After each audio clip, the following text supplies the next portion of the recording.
Помочь в борьбе с инфекцией решили и хакасские шаманы. Они провели священный обряд, который должен избавить Хакасию от узелкового дерматита. За ритуалом наблюдали Петр Пермяков и Антон Новожилов.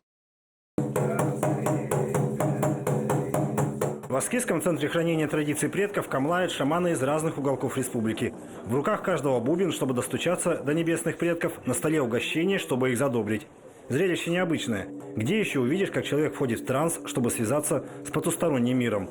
Традиция этих языческих обрядов зародилась еще в каменном веке. Шаманизм – древнейшая религия мира. Он даже старше буддизма.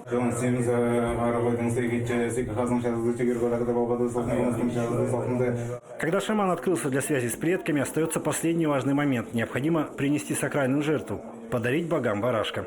Через барана выстраивается ниточка, и по этой ниточке боги могут к нам заглянуть, и мы можем к ним обращение отправить и попросить о чем-то. Если удается наладить связь с духами небесных предков, им отправляют просьбы.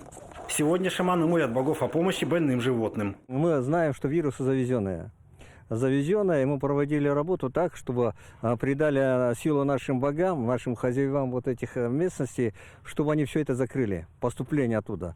На сегодняшний день мы проводим обряд, усиливаем дух скота, всех живой природы, не только дух, усиливаем жизненную энергию. Я приехал покамлать, обряд сделать. Как думаете, поможет? Конечно, поможет. Я сильно в этом уверен. В Аскизском районе большинство живет с котом питается, на скоте зарабатывают. И вот чтобы все эти болезни прошли, вот мы проводим такой обряд. Узелковый дерматит появился прошлой осенью в селе Баграт. Из-за опасности распространения инфекции сначала скот массово уничтожали, теперь пробуют вакцинировать и лечить. Ветеринары в прогнозах пока осторожны. Шаманы, напротив, убеждены.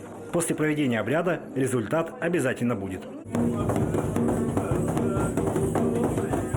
Петр Пермяков, Антон Новожилов, Вести Хакасия.